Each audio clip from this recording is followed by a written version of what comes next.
ಆತ್ಮೀಯ ವಿದ್ಯಾರ್ಥಿಗಳೇ, ತಮಗೆ ಮತ್ತೊಮ್ಮೆ ರಾಜ್ಯಶಾಸ್ತ್ರ ವಿಷಯದ ಆನ್ಲೈನ್ ತರಗತಿಗೆ ಸ್ವಾಗತವನ್ನು ಕೋರ್ತಾ, ಕಳೆದ ಅವಧಿಯಲ್ಲಿ ಚರ್ಚೆ ಮಾಡಿದ ಹಾಗೆ 1935ರ ಭಾರತ ಸರ್ಕಾರಿ ಕಾಯ್ದೆಯ ಪ್ರಮುಖ ಅಂಶಗಳನ್ನು ನಾವು ಈ ಅವಧಿಯಲ್ಲಿ ಪ್ರಾರಂಭ ಮಾಡಬೇಕಾಯಿತು. ಕಳೆದ ಅವಧಿಯಲ್ಲಿ ಇದರ ಪ್ರಾಸ್ತಾವಿಕ ಭಾಗದ ಬಗ್ಗೆ ಚರ್ಚೆಯನ್ನು ಮಾಡಿದ್ದು. ಈ ಅವಧಿಯಲ್ಲಿ 1935ರ ಭಾರತ ಸರ್ಕಾರಿ ಕಾಯ್ದೆಯ ಪ್ರಮುಖ ಅಂಶಗಳಲ್ಲಿ ಮೊದಲನೆಯ 2-3 ವಿಚಾರಗಳನ್ನು ಆಧಾರವಾಗಿಟ್ಕೊಂಡು ಚರ್ಚೆಯನ್ನು ಪ್ರಾರಂಭಿಸೋಣ. ಈ ಕಾಯ್ದೆ ನಾನು ಕಳೆದ ಅವಧಿಯಲ್ಲಿ ಹೇಳಿದ ಹಾಗೆ ಒಟ್ಟು 321 ಕಲಂಗಳನ್ನು ಮತ್ತು 10 ಪರಿಚ್ಛೇದಗಳನ್ನು ಒಳಗೊಂಡಂತೆ ರಚನೆಯಾಗಿರುವಂತಹ ಕಾಯ್ದೆ. ಯಾವಾಗ 1909 ಮತ್ತು 1919ರ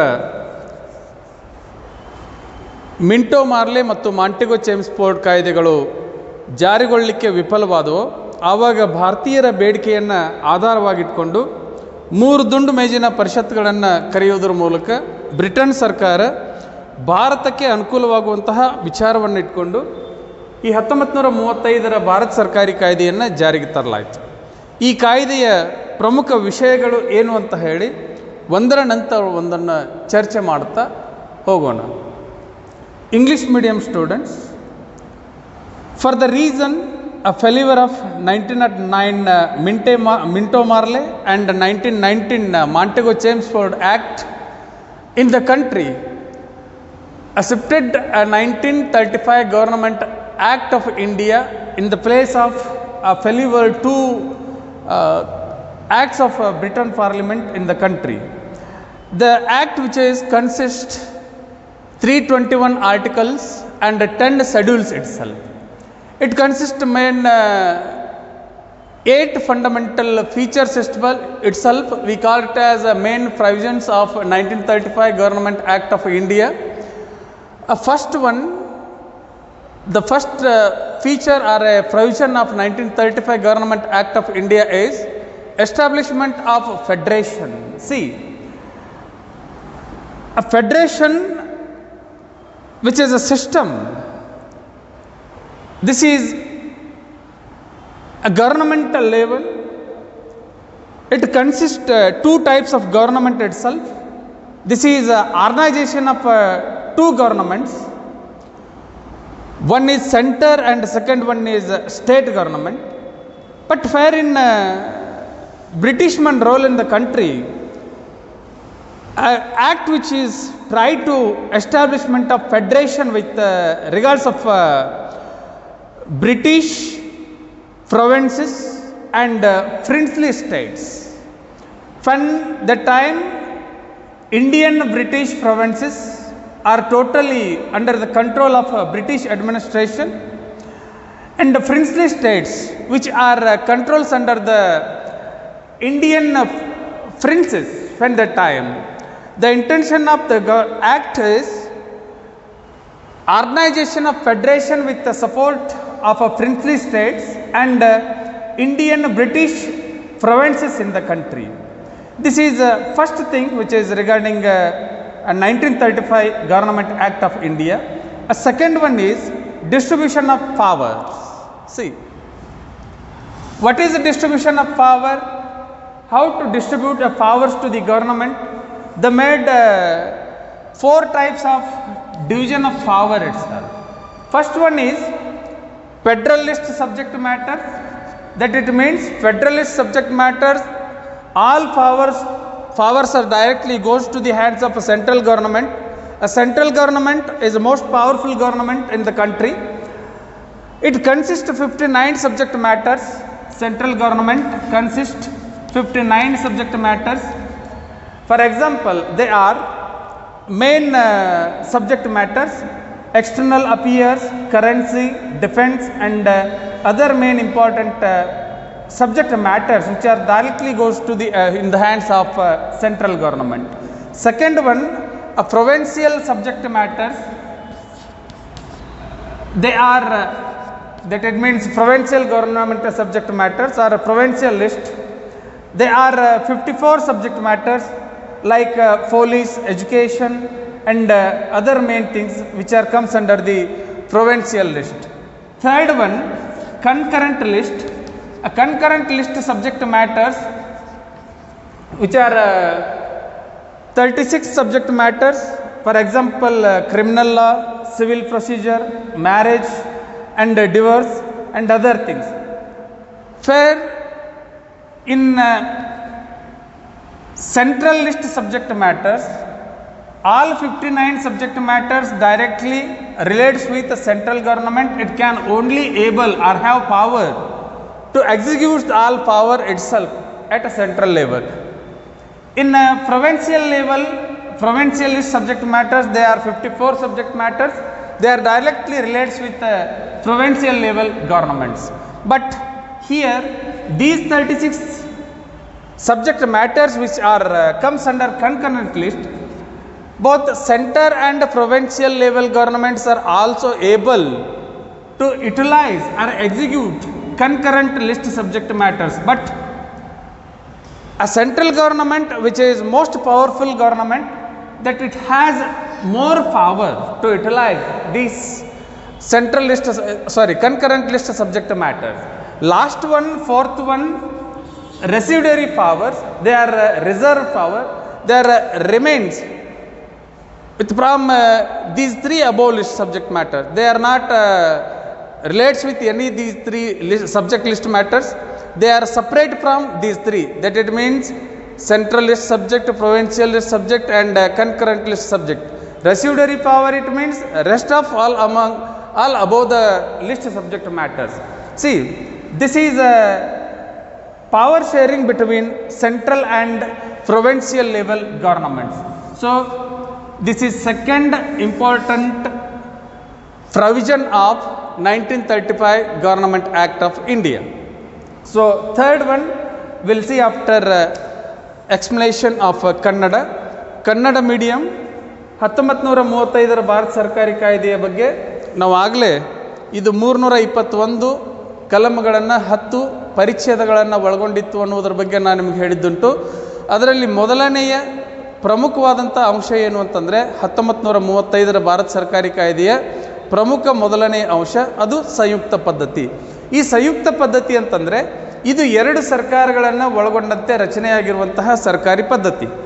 ಈ ಸಂಯುಕ್ತ ಪದ್ಧತಿಯಲ್ಲಿ ಕೇಂದ್ರ ಸರ್ಕಾರ ಇಡೀ ರಾಷ್ಟ್ರದ ಆಡಳಿತವನ್ನು ನೋಡಿಕೊಂಡ್ರೆ, ರಾಜ್ಯ ಸರ್ಕಾರ ತಮ್ಮ ಪ್ರತ್ಯೇಕವಾದಂತಹ ರಾಜ್ಯದ ಭೂಪ್ರದೇಶದ ವ್ಯಾಪ್ತಿಗೆ ಅನುಗುಣವಾಗಿ ಅಧಿಕಾರವನ್ನು ನೋಡಿಕೊಳ್ತವೆ. ಅಂದರೆ ಭಾರತದಲ್ಲಿ ಬ್ರಿಟಿಷರ ಆಳ್ವಿಕೆಯ ಕಾಲಕ್ಕೆ ಭಾರತೀಯ ಬ್ರಿಟಿಷ್ ಪ್ರಾಂತ್ಯಗಳು ಅಂತ ಹೇಳಿ ಒಂದು ಬೃಹದಾಕಾರದ, ಅಂದರೆ ಇಡೀ ರಾಷ್ಟ್ರವನ್ನೇ ಒಳಗೊಂಡಂತೆ ರಚನೆಯಾಗಿರುವಂತಹ ಸರ್ಕಾರಿ ವ್ಯವಸ್ಥೆ ಆಚರಣೆಯಲ್ಲಿತ್ತು. ಅದರ ಜೊತೆಗೆ ದೇಶೀಯ ಸಂಸ್ಥಾನಗಳು, ಅಂದರೆ ಇಡೀ ಭಾರತವನ್ನು ಭಾರತೀಯ ಬ್ರಿಟಿಷ್ ಪ್ರಾಂತ ಅಂತ ಹೇಳಿ ನಮೂದಿಸಲ್ಪಟ್ಟ ಮೇಲೂ ಕರೆದ ಮೇಲೂ ಈ ಭಾರತೀಯ ಬ್ರಿಟಿಷ್ ಸಂಸ್ಥಾನಗಳ ಒಳಗಡೆ ಭಾರತೀಯ ದೇಶೀಯ ಸಂಸ್ಥಾನಗಳು, ಅಂದರೆ ಈ ದೇಶದಲ್ಲಿ ರಾಜರ ಆಳ್ವಿಕೆ ಜಾರಿಯಲ್ಲಿತ್ತು. ಆ ಸಂದರ್ಭದಲ್ಲಿ ರಾಜರು ಯಾವುದೇ ಕಾಲಕ್ಕೆ ಬ್ರಿಟಿಷ್ ಅಧಿಕಾರಿಗಳಿಗೆ ತಮ್ಮ ಪ್ರಾಂತವನ್ನು ಬಿಟ್ಟುಕೊಡದೆ ತಾವೇ ತಮ್ಮ ಕ್ಷೇತ್ರವನ್ನು ನೇರವಾಗಿ ನಿರ್ವಹಣೆ ಮಾಡ್ತಾ ಇದ್ದಿದ್ದರಂತಹ ಪರಿಣಾಮದಿಂದ 2 ಪ್ರದೇಶಗಳು ನಿರ್ಮಾಣವಾಗಿದ್ದು, ಒಂದು ಭಾರತೀಯ ಬ್ರಿಟಿಷ್ ಪ್ರಾಂತಗಳು, ಇನ್ನೊಂದು ದೇಶೀಯ ರಾಜರುಗಳ ಪ್ರಾಂತಗಳು.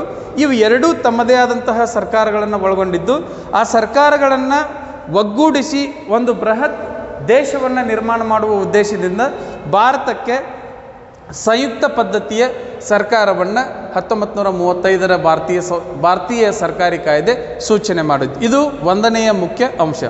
ಎರಡನೆಯದ್ದು ಅಧಿಕಾರದ ವಿಭಜನೆ. ಅಧಿಕಾರದ ವಿಭಜನೆ ಅಂತಂದರೆ ಕೇಂದ್ರ ಸರ್ಕಾರ ಮತ್ತು ದೇಶೀಯ ಅಥವಾ ಪ್ರಾಂತೀಯ ರಾಜರುಗಳ ಅಥವಾ ಆಳ್ವಿಕೆಗಾರರ ಸರ್ಕಾರಗಳಿಗೆ ಅಧಿಕಾರವನ್ನು ಹಂಚಿಕೊಡುವಂತಹ ಉದ್ದೇಶದಿಂದ, ಅಂದರೆ ಒಂದು ಸರ್ಕಾರದ ಅಧಿಕಾರದಲ್ಲಿ ಇನ್ನೊಂದು ಸರ್ಕಾರ ಹಸ್ತಕ್ಷೇಪವನ್ನು ಮಾಡದಂತೆ ತಡೆಯಲಿಕ್ಕೆ 1935 ಕಾಯ್ದೆ ರಾಜ್ಯಗಳಿಗೆ ಮತ್ತು ಕೇಂದ್ರಕ್ಕೆ ಆಳ್ವಿಕೆ ಮಾಡುವಂತಹ ಅಧಿಕಾರವನ್ನು ಹಂಚಿಕೆ ಮಾಡಿಕೊಡ್ತು. ಆ ಹಂಚಿಕೆ ಮಾಡುವಂತಹ ಸಂದರ್ಭದಲ್ಲಿ ಅವರು 4 ಪ್ರಕಾರದ ಪಟ್ಟಿಗಳನ್ನು ರಚನೆ ಮಾಡಿದರು. ಒಂದು ಕೇಂದ್ರ ಪಟ್ಟಿ ಅಂತ ಹೇಳಿ ಕರೆದರು. ಕೇಂದ್ರ ಪಟ್ಟಿ ಇದು 59 ವಿಷಯಗಳನ್ನು ಒಳಗೊಂಡಂತೆ ರಚನೆಯಾಗಿತ್ತು. ಎರಡನೆಯದ್ದು ಪ್ರಾಂತೀಯ ಸರ್ಕಾರಗಳ ಪಟ್ಟಿ ಅಂತ ಹೇಳಿ ಕರೆದ್ರು ಅಥವಾ ಪ್ರಾಂತಗಳ ಪಟ್ಟಿ ಅಂತ ಹೇಳಿ ಕರೆದ್ರು. ಇದು 54 ವಿಷಯಗಳನ್ನು ಒಳಗೊಂಡಂತೆ ರಚನೆಯಾಗಿತ್ತು. ಮೂರನೇದ್ದು ಸಮವರ್ತಿ ಪಟ್ಟಿ ಅಂತ ಹೇಳಿ ಕರೆದ್ರು. ಈ ಸಮವರ್ತಿ ಪಟ್ಟಿ 36 ವಿಷಯಗಳನ್ನು ಒಳಗೊಂಡಂತೆ ರಚನೆಯಾಗಿತ್ತು. ನಾಲ್ಕನೇದ್ದು ಶೇಷಾಧಿಕಾರಗಳು ಅಂತ ಹೇಳಿ ಕರೆದ್ರು. ಈ ಶೇಷಾಧಿಕಾರಗಳು ಅಂತಂದರೆ ಮೇಲಿನ 3 ಪಟ್ಟಿಗಳಿಗೆ ಸಂಬಂಧಪಡದಂತೆ ಉಳಿದಿರುವಂತಹ ಅಧಿಕಾರಗಳನ್ನು ಹೊಂದಿರುವುದು ಯಾವುದು ಅಂತಂದರೆ ಶೇಷಾಧಿಕಾರ. ಈ ಕೇಂದ್ರ ಪಟ್ಟಿ ಅಂದರೆ ಏನು? ಈ 59 ವಿಷಯಗಳಲ್ಲಿ ಪ್ರಮುಖವಾದಂತಹ ವಿಷಯಗಳು ಯಾವ್ಯಾವ ಬರ್ತವೆ ಅಂತಂದರೆ, ಕೇಂದ್ರ ಪಟ್ಟಿ ಅಂತಂದರೆ ಕೇಂದ್ರ ಸರ್ಕಾರ ನೇರವಾಗಿ ಅಧಿಕಾರವನ್ನು ಚಲಾಯಿಸುವಂತಹ ವಿಷಯಗಳನ್ನು ಕೇಂದ್ರ ಪಟ್ಟಿಯ ವಿಷಯಗಳು ಅಂತ ಹೇಳಿ ಕರೀತಾರೆ. ಅದರಲ್ಲಿ ಮುಖ್ಯವಾಗಿ ರಾಷ್ಟ್ರಕ್ಕೆ ಸಂಬಂಧಪಟ್ಟಿರುವಂತಹ ಪ್ರಮುಖವಾದಂತಹ ವಿಚಾರಗಳು ಬರ್ತವೆ. ಆ ಪ್ರಮುಖವಾದಂತಹ ವಿಚಾರಗಳು ಯಾವ್ಯಾವಾಗಿದ್ದು ಅಂತಂದರೆ ವಿದೇಶಾಂಗ ವ್ಯವಹಾರಗಳು, ಹಣಕಾಸಿನ ವ್ಯವಹಾರಗಳು, ರಕ್ಷಣೆ, ಇವು ನೇರವಾಗಿ ಕೇಂದ್ರಕ್ಕೆ ಸಂಬಂಧಪಟ್ಟಂತಹ ವಿಷಯಗಳಾಗಿದ್ದು. ಎರಡನೆಯದ್ದು ಪ್ರಾಂತಗಳ ಪಟ್ಟಿ ಅಂತ ಹೇಳಿ ಕರಿತೀವಿ. ಇದು 54 ವಿಷಯಗಳನ್ನು ಒಳಗೊಂಡಂತೆ ರಚನೆಯಾಗಿರುವಂತಹ ಪಟ್ಟಿ. ಈ ಪ್ರಾಂತಗಳಲ್ಲಿ ಬರುವಂತಹ ಪ್ರಮುಖ ವಿಷಯಗಳು ಯಾವುವು ಅಂತಂದರೆ ಪೊಲೀಸ್ ಅಧಿಕಾರ, ಪೊಲೀಸ್ ಇಲಾಖೆ, ಶಿಕ್ಷಣ ಇಲಾಖೆ, ಆರೋಗ್ಯ, ಇವು ಪ್ರಾಂತಗಳ ಸರ್ಕಾರಕ್ಕೆ ಸಂಬಂಧಪಟ್ಟಂತಹ ವಿಷಯಗಳಾಗಿದ್ದು. ಇವು ಒಟ್ಟು 54 ವಿಷಯಗಳು ಇದ್ದು. ಇನ್ನು ಮೂರನೆಯ ಪಟ್ಟಿ ಇದು ಸಮವರ್ತಿ ಪಟ್ಟಿ. ಈ ಸಮವರ್ತಿ ಪಟ್ಟಿ ಅಂತಂದರೆ ಕೇಂದ್ರ ಮತ್ತು ಪ್ರಾಂತಗಳ ಸರ್ಕಾರಗಳು ಸಮ ಪ್ರಮಾಣವಾಗಿ ಅಧಿಕಾರವನ್ನು ಹಂಚಿಕೆ ಮಾಡಿಕೊಡುವಂತಹ ಪಟ್ಟಿ ಯಾವುದು ಅಂತಂದರೆ ಸಮವರ್ತಿ ಪಟ್ಟಿ. ಇದರಲ್ಲಿ 36 ವಿಷಯಗಳಿದ್ದು ಆ 36 ವಿಷಯಗಳಲ್ಲಿ ಪ್ರಮುಖವಾದಂತಹ ವಿಚಾರಗಳು ಯಾವುವು ಅಂತಂದರೆ ನಾಗರಿಕರ ವಿಚಾರಗಳು ಮತ್ತು ಅಪರಾಧಿಕ ಕಾನೂನುಗಳು, ಮದುವೆ ಮತ್ತು ವಿವಾಹ ವಿಚ್ಛೇದನ, ಇವು ಪ್ರಮುಖವಾಗಿ ಸಮವರ್ತಿ ಪಟ್ಟಿಯಲ್ಲಿ ಬರುವಂತಹ ವಿಷಯಗಳಾಗಿದ್ದು. ಈ ಸಮವರ್ತಿ ಪಟ್ಟಿಯ ವಿಷಯಗಳನ್ನು ಕೇಂದ್ರ ಮತ್ತು ಪ್ರಾಂತೀಯ ಸರ್ಕಾರಗಳು ಸಮಾನವಾಗಿ ಹಂಚಿಕೆ ಮಾಡಿಕೊಳ್ಳುವಂತಹ ಅವಕಾಶ ಇದ್ದಾಗಿಯೂ ಸಹಿತ ಕೇಂದ್ರ ಸರ್ಕಾರವನ್ನು ಪ್ರಬಲವಾಗಿ ಮಾಡಿದ್ದರ ಪರಿಣಾಮದಿಂದ ಸಮವರ್ತಿ ಪಟ್ಟಿಯ ಮೇಲಿನ ವಿಷಯಗಳನ್ನು ಹೆಚ್ಚು ಬಳಕೆ ಮಾಡಿಕೊಳ್ಳುವ ಅವಕಾಶವನ್ನು ಕೇಂದ್ರ ಸರ್ಕಾರ ಒಳಗೊಂಡಿತ್ತು. ನಾಲ್ಕನೆಯದ್ದು ಶೇಷಾಧಿಕಾರ. ಈ ಶೇಷಾಧಿಕಾರ ಅಂತಂದರೆ ಈ 3 ಪಟ್ಟಿಗಳನ್ನು ಹೊರತುಪಡಿಸಿ ಉಳಿದಿರುವಂತಹ ಅಧಿಕಾರಗಳಿಗೆ ಶೇಷಾಧಿಕಾರ ಅಂತ ಹೇಳಿ ಕರೀತಾರೆ. ಇದು ನೇರವಾಗಿ ಕೇಂದ್ರ ಸರ್ಕಾರದ ಅಧೀನಕ್ಕೆ ಒಳಪಟ್ಟಿತ್ತು. ರಾಜ್ಯ ಸರ್ಕಾರ ಇಲ್ಲಿಯ ಯಾವುದೇ ವಿಷಯಗಳನ್ನು ಅವರು ಯಾವುದೇ ತೆರನಾದಂತಹ ಕಾಯ್ದೆಯನ್ನು ಮಾಡಲಿಕ್ಕೆ ಬಳಕೆ ಮಾಡಿಕೊಳ್ಳುವಂತಹ ಅವಕಾಶ ಇರಲಿಲ್ಲ. ಈ ಶೇಷಾಧಿಕಾರಗಳು ಇವು ನೇರವಾಗಿ ಗವರ್ನರ್ ಜನರಲ್ ಆಫ್ ಇಂಡಿಯಾ ಇವನ ಹೆಸರಿನಲ್ಲಿ ಈ ಅಧಿಕಾರಗಳು ಚಲಾವಣೆಗೊಳ್ಳುತ್ತಿದ್ದು. All residuary powers are in the hands of governor general of India. He only executes the residuary powers of the government. Otherwise, there is no chance to utilize any government these residuary powers of the 1935 Government Act. See, this is about explanation of 2 main provisions of 1935 Government Act of India. I hope you write down all those things. And next third main provision of 1935 Act is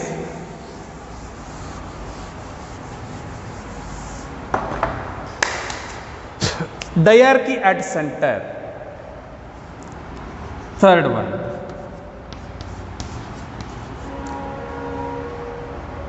diarchy at centre. ಅಂದರೆ ಕೇಂದ್ರದಲ್ಲಿ ದ್ವಿಶಾಸಕಾಂಗ,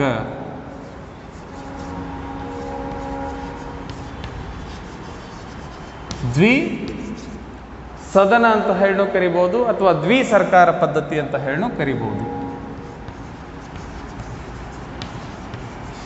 ಪದ್ಧತಿ, what it means actually. See, before the arrangement of 1935 Government Act of India, 2 previous acts were talked about a diarchy at center.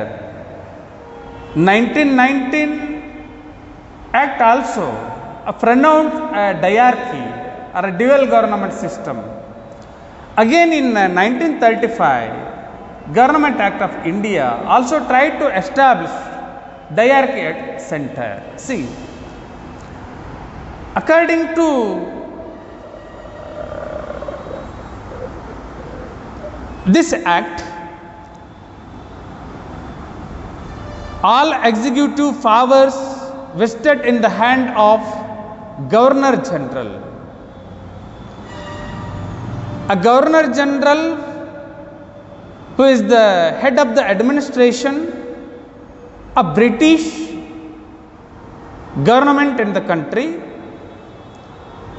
with the suggestion or helps or recommendation of councillors of the state, a Governor General executes all powers of central government. Second one relates with the transferable subject matters with the suggestions of councillors of state. A Governor General executes all powers, but a councillor of state, they are responsible to the legislature actually, not.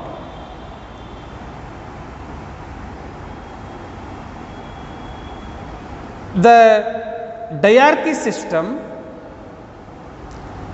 which made two types of government, all executive powers of the country directly vested in the hands of Governor General.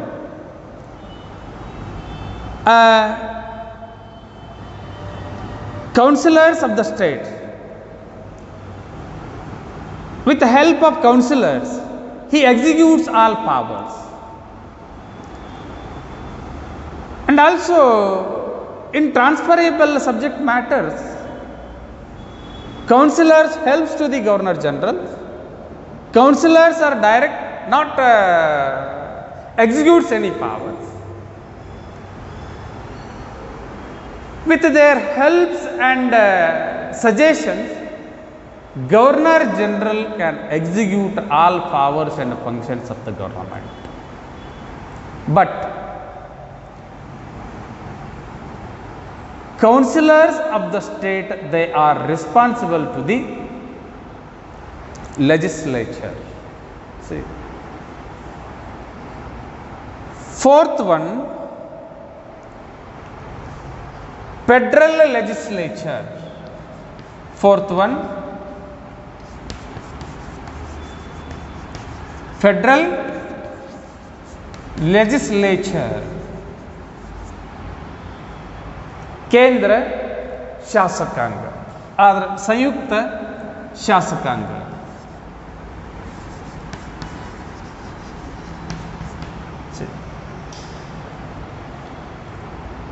It consists of dual houses. They are Federal Assembly and Council of States. See, these are two houses of federal legislature. See, first one, federal legislature, it consists 375 members. Federal legislature consists 375 members. Out of these 375, 250 members, that it means 67% members were directly elected by the state legislative assembly. Remaining 125 members 33% members of Federal Assembly, they nominated by a princely ruler or princely states. See, 250 plus 125, 375. This is Federal Assembly strength.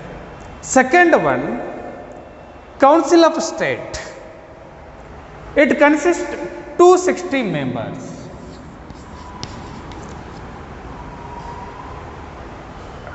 In 260 members, 156 members, that it means 60% of members elected from British India. British India. Remaining 104 members. Remaining 104 members. That it means 40% of representation nominated by a princely states. Princely states. See, this is about a federal legislature and its strength and how and where they elected from. See, this is fourth one, federal legislature. See, in this class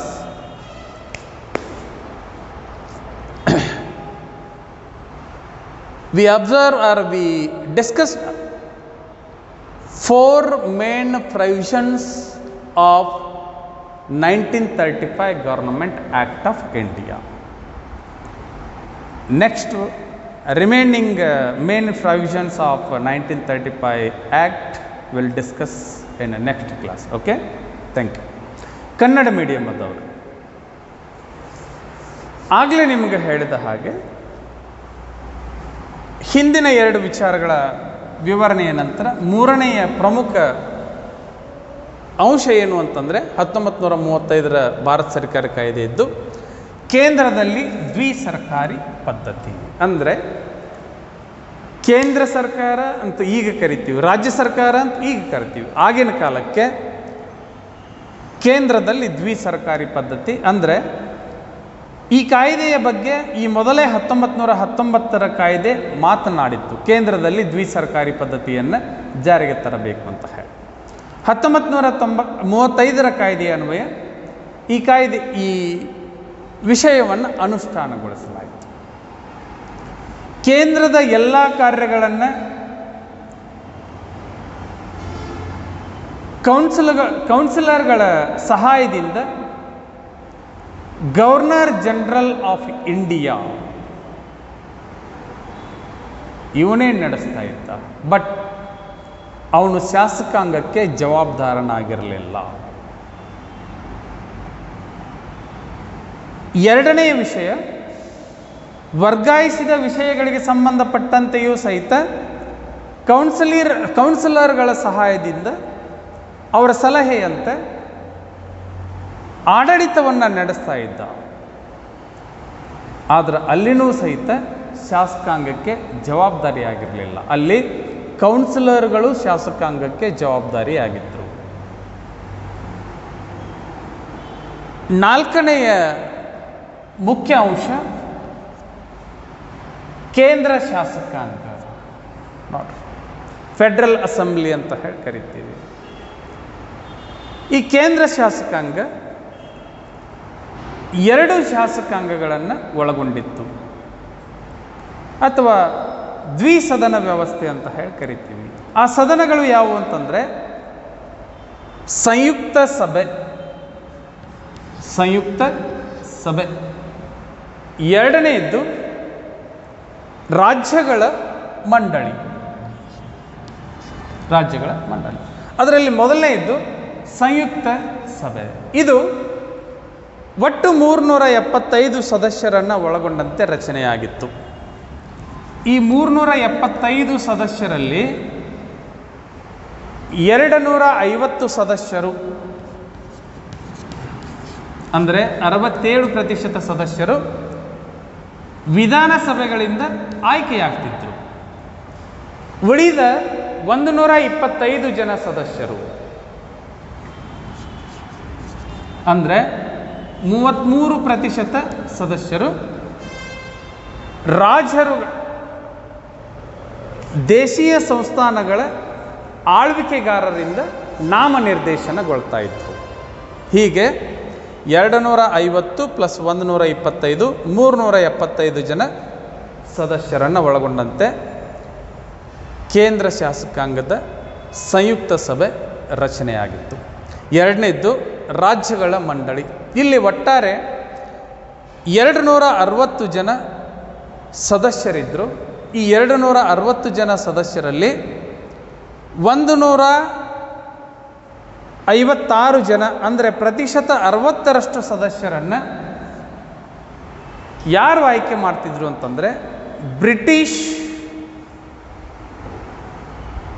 ಭಾರತೀಯ ಪ್ರಾಂತಗಳಿಂದ ಇವರು ಆಯ್ಕೆಯಾಗ್ತಾ ಇದ್ರು.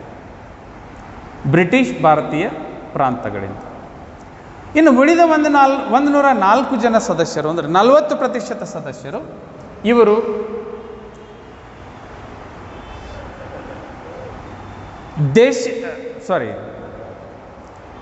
ರಾಜರುಗಳ ಪ್ರಾಂತದಿಂದ ಇವರನ್ನು ಆಯ್ಕೆ ಮಾಡಲಾಗ್ತಿತ್ತು. ಅಂದರೆ ನಾಮನಿರ್ದೇಶನಗೊಳಿಸಲಾಗುತ್ತಿತ್ತು.